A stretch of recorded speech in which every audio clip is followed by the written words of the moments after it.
Welcome back into another episode of George in the Jungle, presented as always by Remington Tavern, coming at you live from the Cincy Light studios. Remington Tavern can be found at 8892 Glendale-Milford Road, 45140, where they have their daily happy hour from 3 to 7 p.m., $5 Bourbon Whiskey Wednesdays, Bottle Cap Bonanza Thursdays from 7 to 9 p.m. You can check them out on Instagram at RemyTav Cincy. That's REMITAV Cincy with a Y, or follow them on Facebook. While you're there, be sure to grab an ice cold Cincy Light on tap.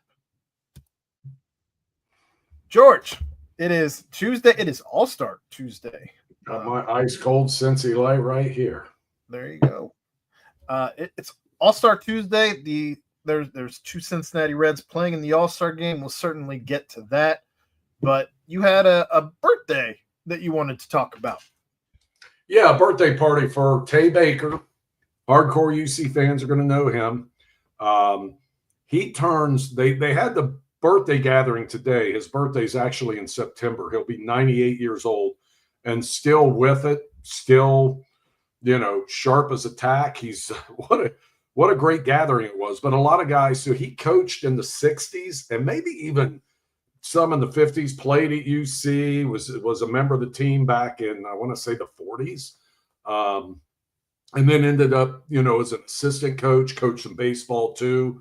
Actually coached baseball when Sandy Koufax was there for a year.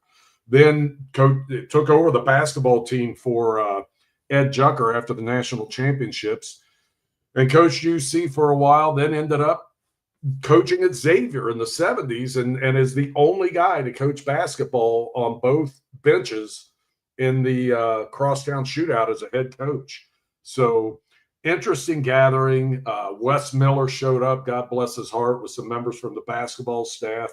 Football player, former Bearcat Lorenz Metz was there and hanging out and just one of the gang with these guys. It was interesting to see this young man from Germany, and he just fits right in with all these people, who are retired like myself and sitting around this room just shooting the breeze and talking about what were some serious glory days in UC basketball. The Boldens were there, Carl, Dick, they played.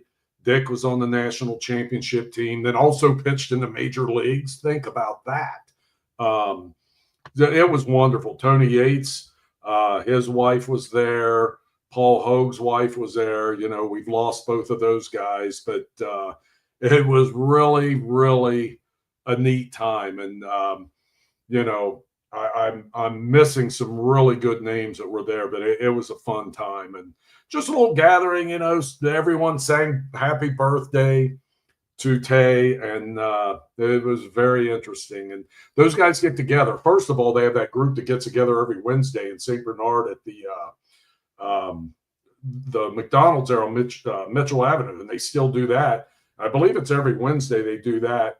And then another group was talking about they meet at a West Side establishment ever so often. So they still get together and they're still getting after it and still talking about how great the old times were and talking about the current team as well.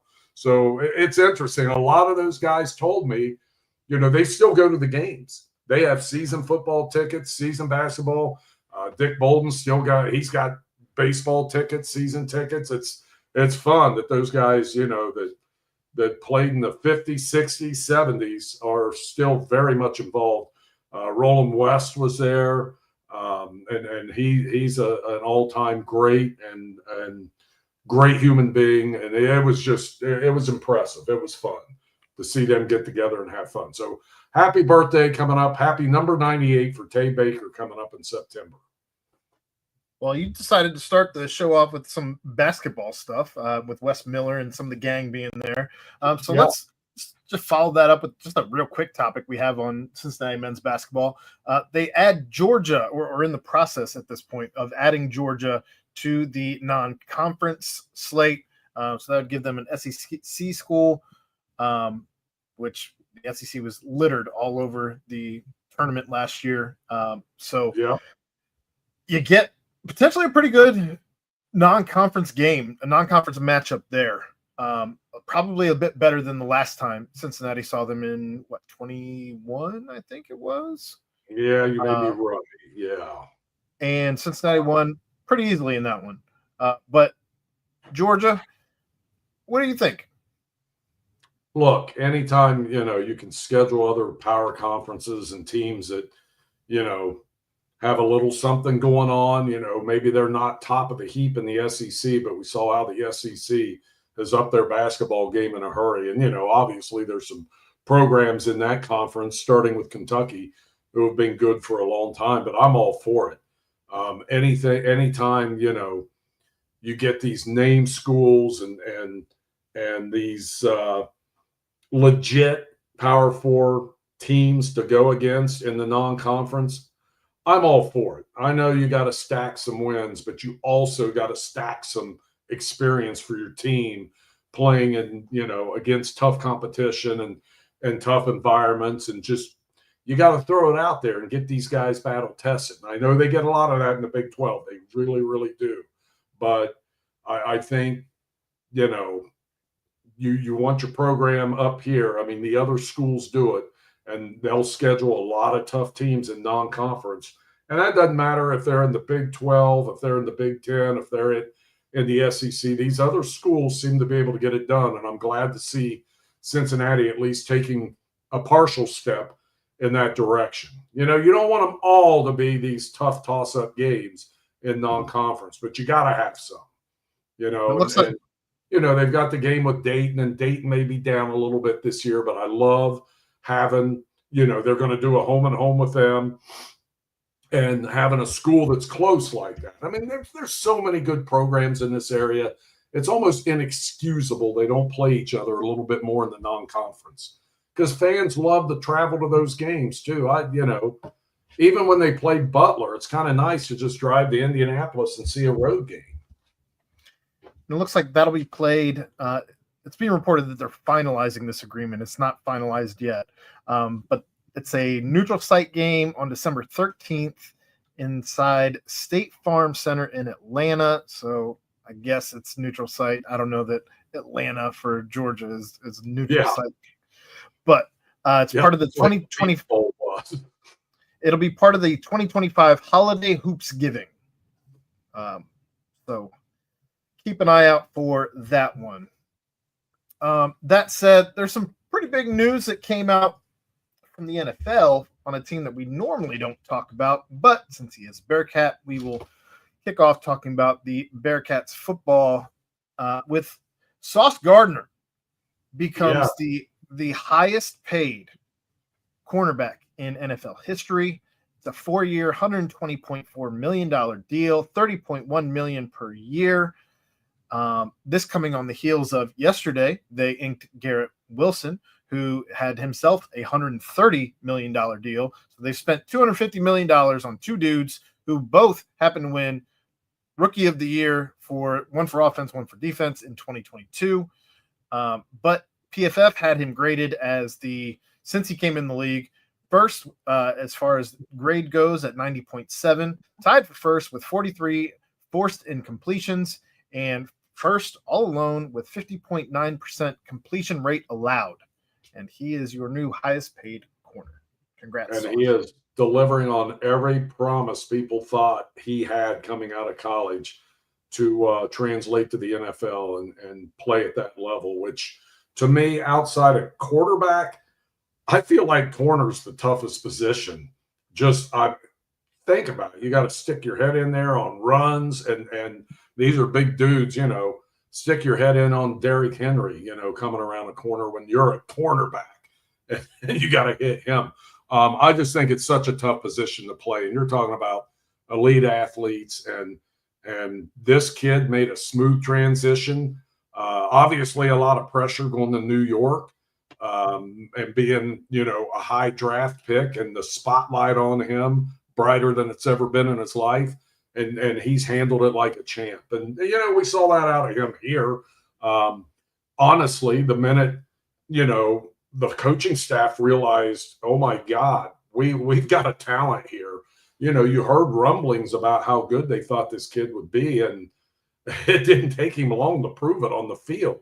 He just had to get in and play. And once he did, the rest has been history. And I'm happy for him. He seems like a great guy. He always did right by the Bearcats, and certainly doing right by the New York Jets with the way he's playing. And what a draft for the Jets. Now, they had 2 early picks in that draft, but it looks like they hit home runs with both of them, with Sauce and Garrett Wilson. And now they're paying the price. But look, you would rather be doing that than have a first-round bust. I would rather say I got to give these guys a big second contract than say I got to find a way to get this guy out of town. Or get him into camp. But that's a story for later on. You're really sore about that, and I understand. I am too. Man. But Sauce is he came in as rookie of the year, as we talked about, 2-time first team All-Pro, 2-time Pro Bowler, now the highest paid corner in NFL history. So congrats to Sauce. He's going to be with the Jets at least through 2030, as long as they do not trade him. So you wonder what's going on. He burst onto the scene, like 2020 or 2000? I'm trying to remember. Was it 2019? Against UCF? Yeah. Was that 2019 season? Yeah. I mean, think about that. It's 6 years ago. From that time, he goes from complete unknown, 3-star recruit at Cincinnati, and now the top paid corner in the NFL. That's a meteoric rise. And I got to think he and his family in some way sit there and it's like, wow, what just happened? He was a string bean back then. Yes, he was. And he's certainly put on a little bit of weight since his early days at UC, but good on him. Outside of that, the Bearcats did finish up media days. I know we talked about media days a little bit, but as there's been some stuff, I saw Pat 40 had he had like 40 by 40 or something where he put out an article with some interesting facts and stats and what have you. And he kind of lambasted Cincinnati as they're going to be playing Nebraska for moving that game out of Cincinnati to Indy and then to Kansas City from Indy, chasing the bag, and said that Cincinnati really doesn't care if they win or lose this game, and they just wanted the money. Scott Satterfield, of course, he talked about it at media days. The team they're 8-16 under Scott Satterfield. There's no real kind way to change those numbers. No. And this is a big game for your first game of the season. So I don't know. You had a 5-game losing streak at the end of the season last year after you start 5-2. It's tough out there. And again, I think that you set a tone, a monstrous tone, if you can go into Arrowhead and beat Patrick Mahomes' doppelganger and the Nebraska Cornhuskers. Yep. No, I would totally agree. And yeah, I wish this game was going to be at Nippert like it was originally scheduled. I understand the money part of it. How much you sacrifice by doing this and going after the money. And if you are a guy like Pat 40 on kind of the outside looking in, I mean, it's fair game. It's fair criticism. But I do think Cincinnati wants to win the damn game too. I don't think anyone's, thinking, screw it, let's just take the money. I think they want both. It would have been a hell of a lot easier to do it here. But you do what you think is best for the program. I know a lot of people don't like it. It's just when you're sitting in that chair and making those decisions and having to make cuts and doing this and that and wondering where the money's coming from. And when you get an opportunity like that, it's hard to say no. But let's just see how the Bearcats do on the field. Scott Satterfield saying it's his best team he's coached yet. It better be, because they need to improve. I know the Bearcats are going to be an underdog in that game, I'm sure, out of the gate, just because, the things you said. They haven't played all that well here lately. And, Nebraska hasn't either, but seems to be a little bit on the upswing, but we'll see. But I think the Bearcats are on the upswing too. And I think They did some nice things in the offseason with their talent acquisition with the portal. It wasn't home runs, but they brought in a couple interesting players at a couple positions where they needed help. And God, I hope those wideouts are as good as the staff thinks they are. We will see. We will see. Kickoff getting ever closer day by day. We also don't talk commitments very often here, but there was a commitment yesterday, I believe. Or maybe it was today. Hezikiah Kelly. Yesterday. Hezekiah Kelly, 6'2", 190 pounds, safety from Northwest High School. Northwest High School being my high school. So we don't get many of those. Colerain normally gets the football commitments. Northwest doesn't usually get the football commitments. We got one. Yeah, and it's good to see them start off with a local. You know, they get a lot of criticism there, which is, well-founded.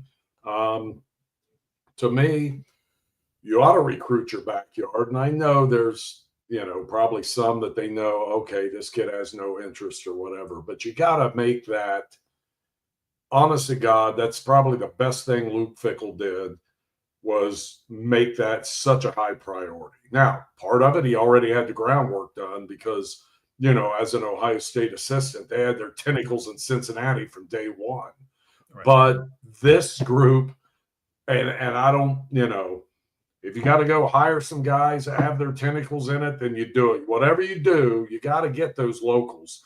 And you're never going to get them all, but you want to get as many as you can that are at the quality, and just because you build something with it. And it felt like with Fickell, Cincinnati was building that to where it kind of became the place to go for a lot of the local kids. Like I know this is a different animal, but like Miami did way back in the day when they started grabbing every kid in South Florida. Now that's a little more plentiful for the football athletes down there, but Ohio's not chopped liver. I mean, the Buckeyes made a living out of it for a long time.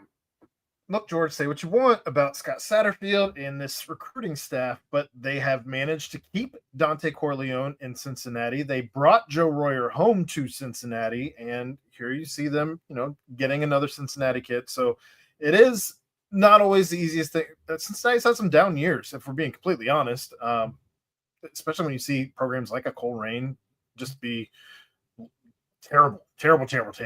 And that was a huge pipeline for several years for yes, it Cincinnati was. Bearcats. LaSalle was a good pipeline. Sure. They got some other kids locally, and the book's not closed yet on that. They can still crack that egg and get in, get these locals. But it's always served as a pretty good foundation.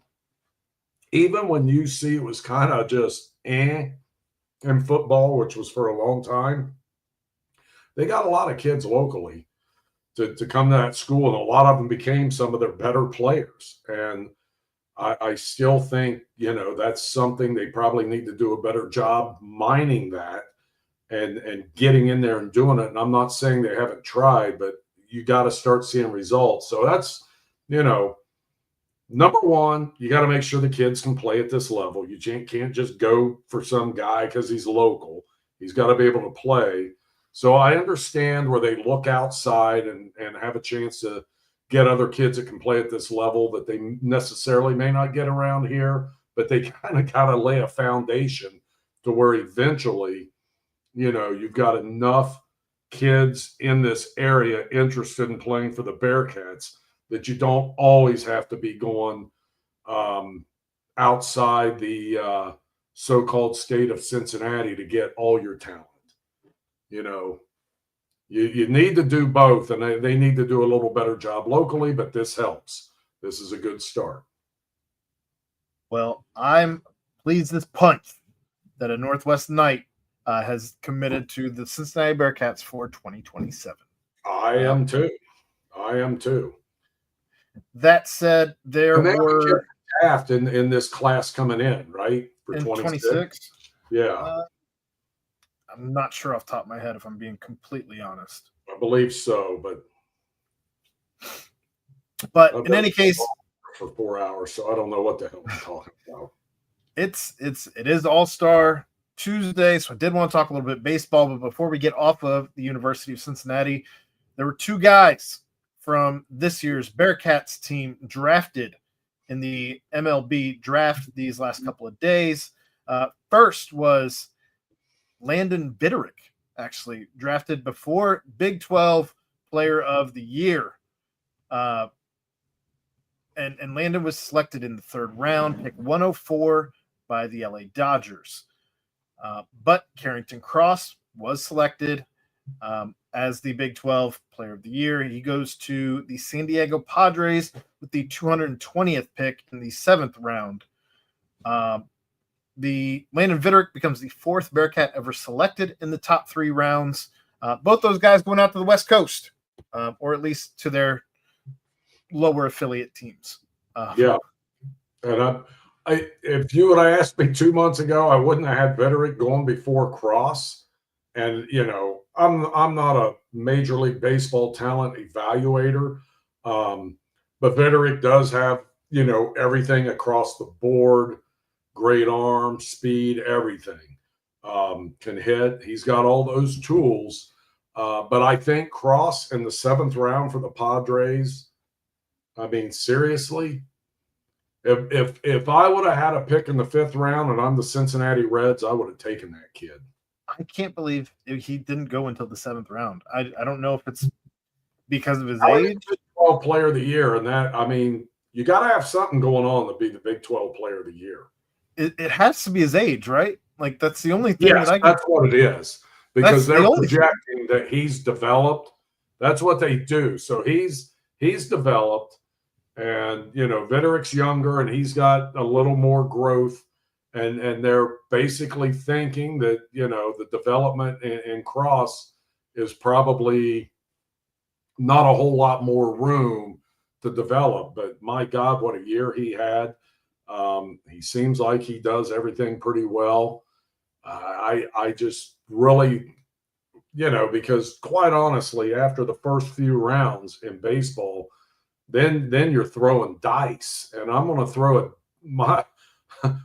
throw my dice and hope it comes up with the kid that was Big 12 Player of the Year when you get past the first few rounds. Yeah. It's very interesting. That draft is just, it doesn't really even, with like the Reds in the first round with the 9th overall pick, taking a 17-year-old, which, okay, but my God, you're projecting a lot.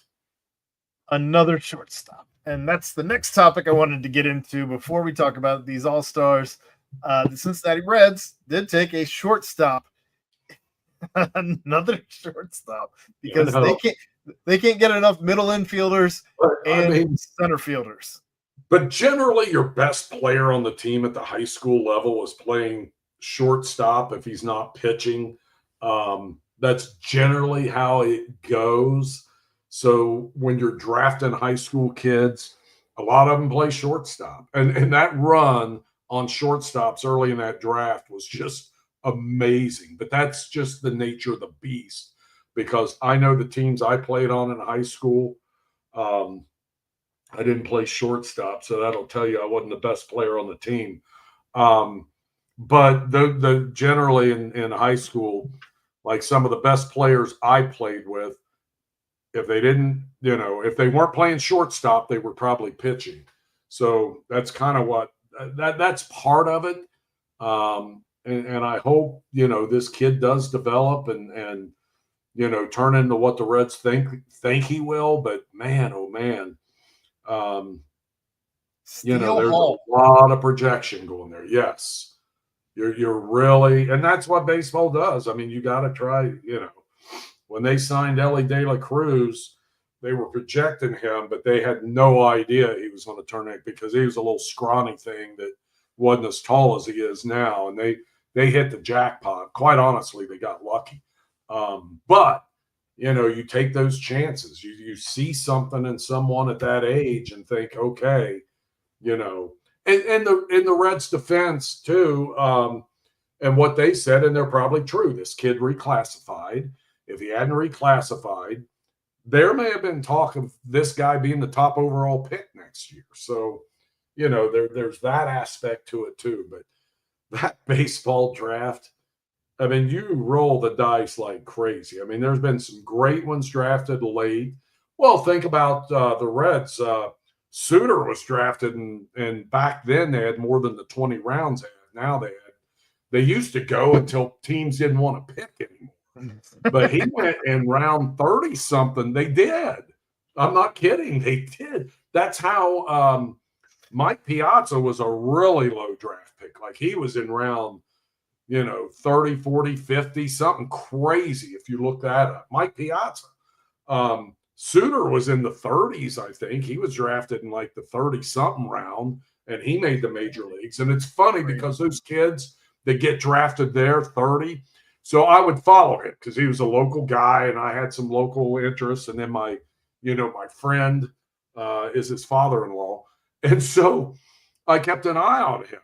And he pitched great at every level, but he had to stay at that level and keep pitching great before they would move him up, because they want all the higher picks because they put their investment there, and it looks a lot better if your higher picks are progressing. You just took a flyer on a kid in the 30th round or whatever it was. So it's real. Baseball is just so weird about that.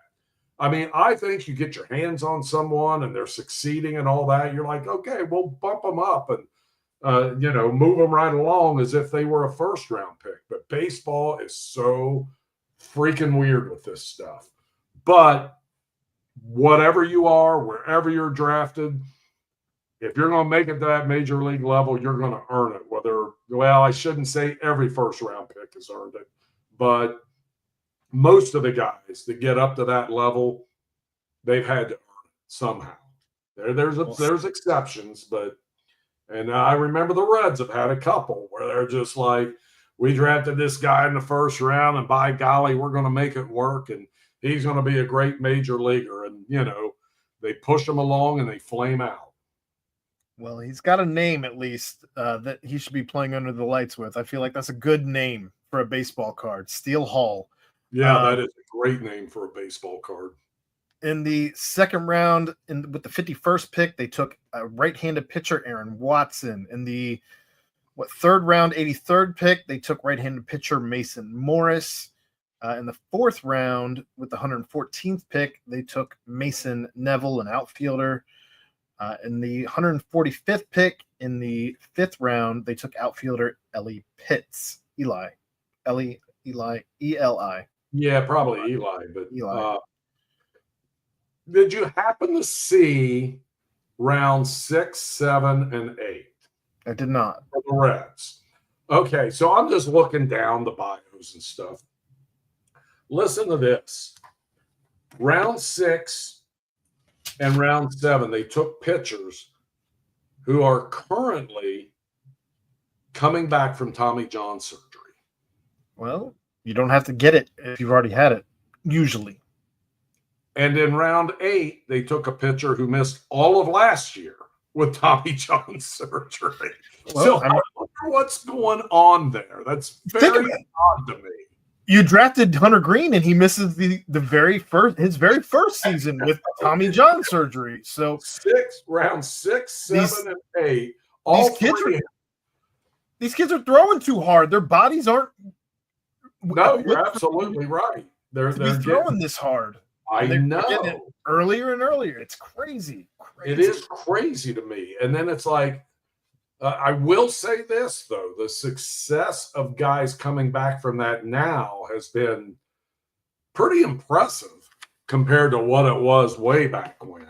Obviously, they're a lot better at it. It's a lot less intrusive. I mean, they got it obviously down to a science, but I'm just like, it used to be you would run for the hills from a kid that was dealing with that as a draft pick. And for them to just, we'll take one. We'll take another. Hey, how about a third? Why not? Very interesting. And again, that just shows you how goofy this baseball draft is. I mean, it's probably not quite the same as saying, it's a football team. using 3 draft picks on guys coming back from ACLs, but it's very odd. I don't know. I don't know. I guess if I dealt with baseball prospects 24/7, I would understand it a lot more. But it's pretty interesting that they're willing to take those risks, and that's what it is. Because all these guys were highly thought of prospects. The 2 in the 6th and 7th round were before their injuries. So maybe they strike gold with it. We'll see. And again, in baseball, a lot of 6th or 7th round picks, you don't hear a whole lot about them down the road sometimes. It's such a crapshoot. Well, the Reds did get 2 All-Stars in tonight's game. The National League is currently up in the bottom of the 5th. 2-0. The 2 All-Stars for the National League team for the Reds are represented by Elly de la Cruz, of course, and Andrew Abbott. He gets on after guys weren't able to make the team due to rotational issues and what have you. But Andrew Abbott does get on the team. So he's there in Atlanta. It looks like Ellie... he's not been in yet. I'm looking at the AL. Well, hopefully he comes in and extends the league, because I'll bet you $10 right now that the American League comes back and wins. I hope I'm wrong. But... Well, it looks like every positional player every positional player Ellie's in right now, actually. He just got in. So we'll see. What did you think about that kid from Milwaukee being added to the roster who just came up, 3 weeks ago? The pitcher? Yeah. Well, every team's got to be represented, right? Was there anybody else from? Oh, yeah. No, they did. Yeah. Mizorowski, right? Yeah, that was his name. What's he pitched? Like 5 games? Or I don't know. I mean, Andrew Abbott should have probably. I don't know how you can make an argument against Andrew Abbott being on that team when. No, he should have been on originally. I don't get that either. And then people were upset about Paul Skeens because he's like 4-8. But my God, if you look in his stats are crazy. Yeah, oh my God. Not his fault that he gets no run support. He's losing games by 1-0. I know. Look down at losses. 1-0, 1-0, 2-1. It's like he gets 0 run support. So I had no problem with him being on there because he's a dominant type guy. Other people are like, well, the name of the game is you got to win. It doesn't matter. Well, when you got his kind of, and his WAR is like 4-something, and he's got a 4-8 record. So that tells you it ain't him. He's more than doing, in my opinion, an all-star job. He's doing his part. But speaking of wins, Tito gets his 2000th win this week as a manager, not with the Reds, but he put together a hell of a career. Glad to see him come out of retirement and get that 2000th win because I just think everywhere he's been, everyone has loved him. Yeah, he's just kind of an upbeat guy who finds a lot of positives. And it was funny to hear him talking because the way this season started, like he's a month into this thing, and I'm thinking, God, is this guy regretting coming out of retirement? Well, and then you hear him talk, and he's having the time of his life. Well, he's sitting on the boat captain's chair there in the dugout that they've brought in for him. He loves the team. You can hear he loves the team when he talks about the team. There's not a doubt in my mind that he loves the team.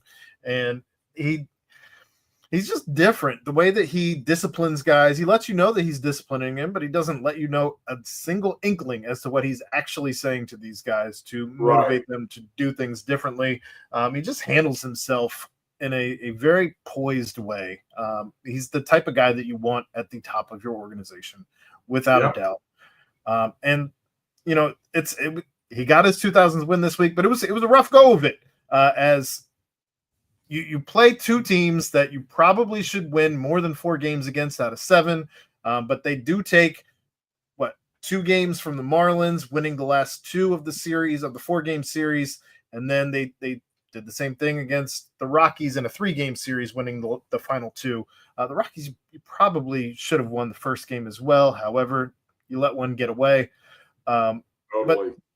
But the Reds, while they may be 7.5 games out on the pennant for the division, in the wild card, they are still only 2.5 games out at the All-Star break. So there's something to be said for that. They're still in contention. I hope they can do more than that. I hope they can come out of the break and play some good baseball. I still feel they're average to maybe barely above average at best, but they'll hang in there. I think they'll hang in the wild card, and who knows? Maybe they'll get hot and get themselves in position to do a little better than that. But it was fun to hear Francona also talk about that 2000th win, and what he was more tickled about it was it got him 3 games over 500 going into the All-Star break, so everyone could feel much better about themselves. And he's right. He's right. I mean, there's just a little different mindset there. And I've seen teams go into the break hot, though. It wasn't all that long ago. The Reds swept Milwaukee going into the break and then came out and completely sheet the bed, starting against the Brewers, which was a weird quirk in that schedule that year that they I think they had Milwaukee up there maybe, or I can't remember. And then out of the break, they played them again and then got their ass kicked. Well, going into the break, the Dodgers aren't looking very good, and they're a super team. They're right. a super team. They've been swept two series in a row. Like, I mean, I don't know what's going on with the LA. I don't care. I love it, but I don't know. Baseball's weird. Baseball is weird, and the minute you think you got it figured out, you don't. The minute you think a team sucks, then they don't. It is a weird game. You got the trade deadline looming. Hopefully, the Reds are able to have some conversations here at the All-Star game where they're maybe kicking some tires, seeing where they can get some guys, hopefully on the cheap. But you have some prospects that you can do some things with. I think you still need a proven big bat somewhere in the outfield. If not in the outfield, at this point, probably either one of the corner infield spots. You've got to get one, at least one, because I don't think you can sustain this. You're not gonna get into the playoffs trying to hope that all of these young guys are going to find streaks where they go on hitting streaks and can get things done, when right now they're all kind of ebbs and flows. Yeah. And I was hoping, Encarnacion Strand would help out with that. The way he came back and was so hot there for a short period, and he's flamed out again. And I don't know what's going on there, but you got to think that he ain't much longer for the plans of the Cincinnati Reds if this keeps up. Well, then you send Reese Hines down after you don't use him up here really every time he's up here. And what's he do when he gets sent back down to AAA? He knocks the cover off the ball. So I don't know. I don't know what the answer is right now. It doesn't seem like they're figuring out enough to win, but they're not doing it convincingly. They're scrambling. They're winning late. They're scrambling. Will Benson's had a couple in the last week, or at least the last 2 weeks, where he's had some late game heroics himself. But you've got to figure out ways to put up more than these one-run games to where you're able to really start building to get those win streaks, to get you over the hump to where you're in contention for the division, because you don't want to just be lingering around for a spot. Right. Exactly. You want to be in mix for that division title. And if you come up short, you're still in the wild card. Okay. But please get in the mix for the division race. Right. So in any case, I don't know that I have any much more on baseball unless you do. It's good to see the National League on top in a game for Are they once. still on top, I hope? Still 2-0 in the bottom of the sixth. I always expect them to blow these things because what is it? 10 of the last 11 the American League's won. I don't understand how that happens, but it does. It does. So we'll see what happens. They still got time. Yeah, Switching gears here, Cincinnati Bengals. Didn't know if we were going to have much to talk about. Trey Hendrickson put out a video on some highlights with the Cincinnati Bengals, and people are speculating that maybe talks are back underway because he put up a video. I don't know that I'm making anything one way or the other of it. Some people are starting to report without much credibility that he is in talks on an extension. Again, I'm not even going to mention what any of those numbers are because we'll see. Yeah, we will see. Obviously, he's wanting probably 3 years, and I'm sure there's a hang up on that or money or both. Or they need to figure it out though, because they given everything and what's going on with that defense, and there's enough unknowns that they're going to rely on in that defense that they don't need, their top pass rusher to be an unknown. And if they don't have Trey Hendrickson, and Hubbard's done, the first round pick, God knows what's going on there. So that's a problem. That's a problem they need to fix. Well, let's talk about Shemar Stewart, because it was reported today that he is apparently trying to figure out if he can somehow go back to Texas A&M and play, despite all of the rules being against that, where I would imagine if you're going to try and go back and play another season after you've hired an agent, you were drafted, all of the rules say you cannot play another game in college football. He's now supposedly trying to see if he can work his way back to Texas A&M. He's been working out at Texas A&M in their facilities. People were apparently getting very confused between what the difference is between working out at the facilities and practicing with the team. Two very totally different things. He's not practicing with the team, as some people are saying. He is working out at the facilities, which is not uncommon for a guy, especially in between stages with the NFL, to go back. Brian Cook, for instance, was just at UC working out at the facilities. He wasn't training with the team. He was just at the facilities working out. Made a video while he was there for UC saying, "Go Bearcats." So good on him for that. But Lorenz Metz, who I saw today, worked out at the indoor facility. There you go. Another guy who's, of course, he loves it to death. Yeah, he was there working out at it, he said. In fact, he may have been there earlier today working out there. I'm not putting anything into any of this unless he is trying to actually go back to A&M, which, again, I would think that you would have to sue the NCAA, win the court case, and get back in, or at least have something lifted as you're waiting for this court case to be decided to get back there. If you do get back there, the Bengals still retain your rights for at least 1 year after you're done with college. So you'd still have to go back to the Bengals unless you plan on sitting out a year after that, or if you somehow magically get the rule changed, which all this is wild speculation. It's crazy. This is where we're at with this stupid story.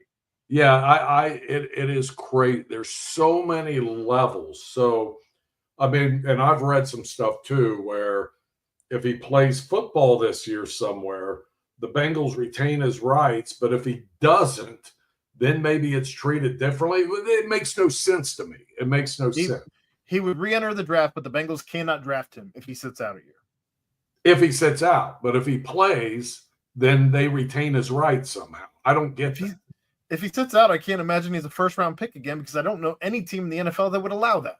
No. Especially for a guy who only has 4.5 sacks, I believe, in his college career. Correct. So what are we doing here? I don't know. It's crazy.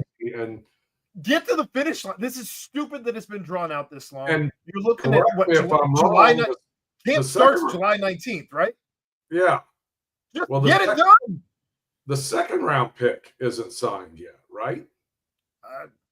I've been too busy getting I don't think links the up. second round pick's in the fold.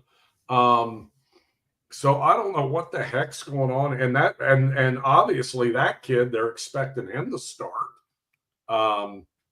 So I think they've got to figure this out.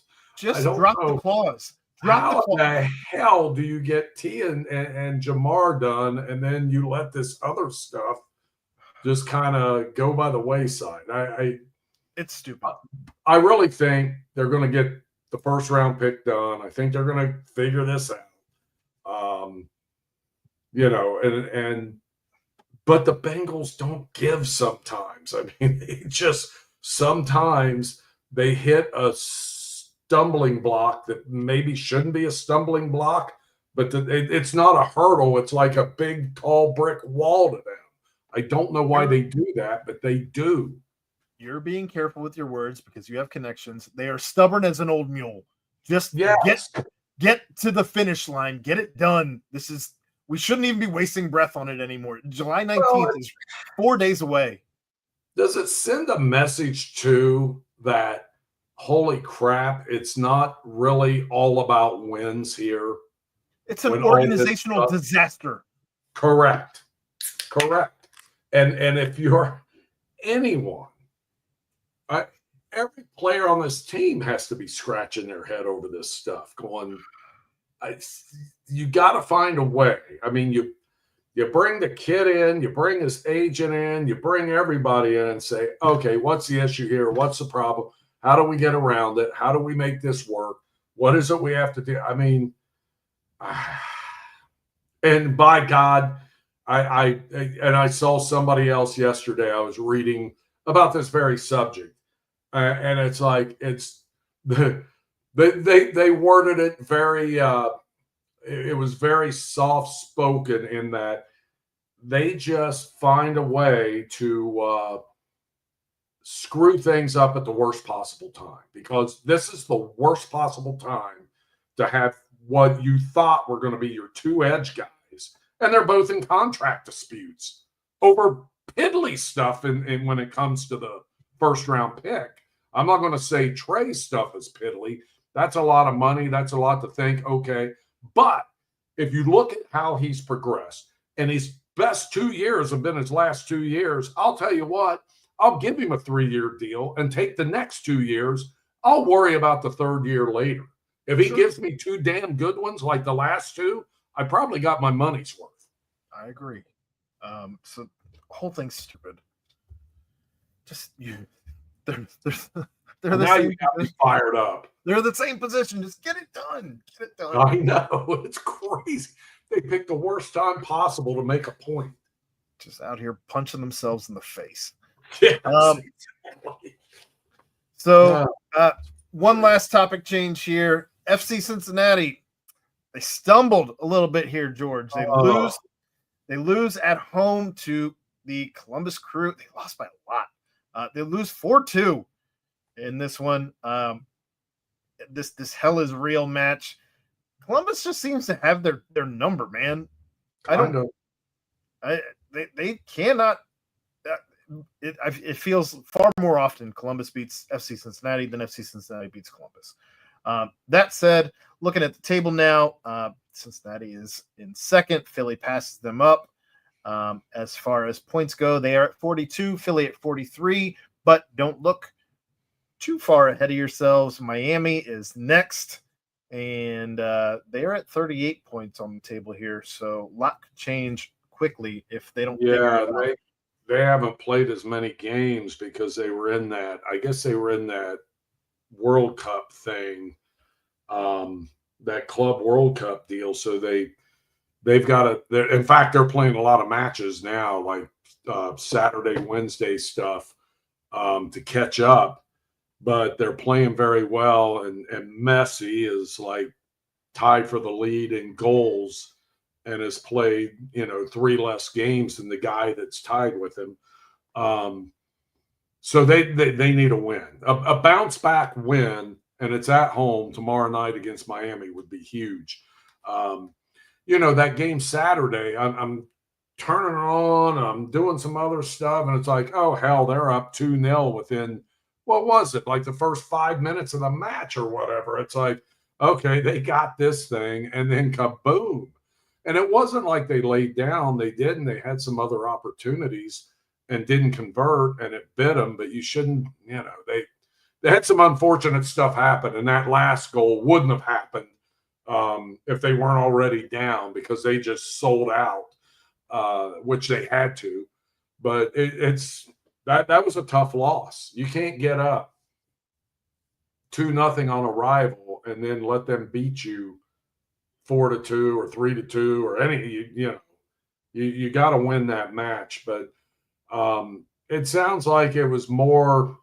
Yeah, they had some breakdowns, but also they could have put a few more in the net, and they missed on all of them. So it was unfortunate, but, they still are playing for a lot. They're still up near the top of the standings, and we'll see what happens with Miami tomorrow night, because that's going to be big. Well, you didn't let Columbus score until the 42nd minute, and then you let them score 3 goals in 18 minutes, and that does not equal a winning formula, George. No, not at all. That was very disappointing. Very disappointing.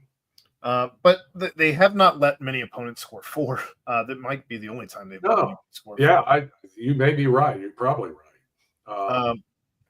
But that said, you've got to – this goes back to what we talked about earlier. You've got to be able to put goals on the board. And I know I begged for more than 1. We're at 2. But when you're letting a team score 4, you've got to score. You've got to at least match that. So you let one get away, but it doesn't get any easier against Miami. No, Miami's playing pretty damn well. Messi's playing like he always does.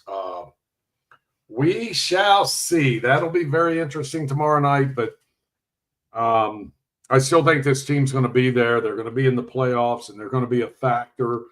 They still have a chance to be pretty damn good. That I still believe in, they got the better part of the deal with the offensive pieces they brought in the offseason as opposed to what they had last year. But yeah, you can't do what they did Saturday and come away with an L in a rivalry match. That's really, really tough. Right. NL right now at the end of the 6th is up 6-0. Elly de la Cruz. You didn't take that bet. Elly de la Cruz doing what Reds usually do in these all-star games. He goes over 1 with a strikeout so far.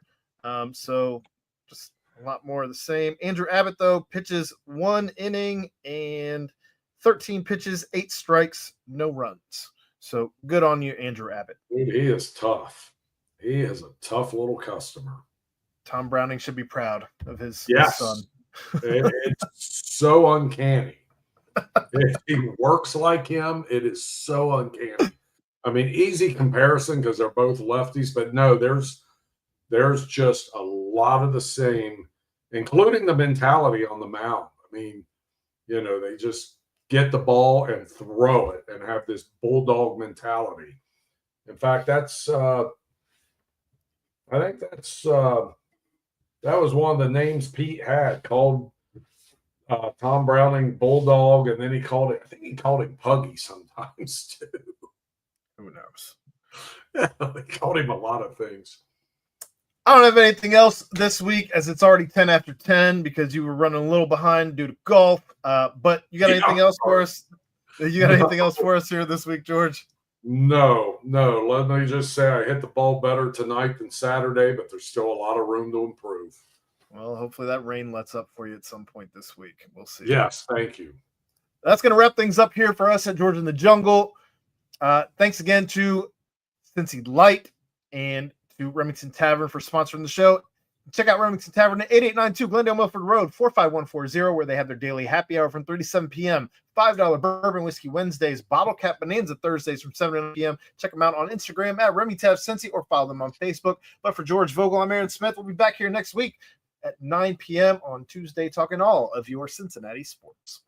Thank you, Aaron.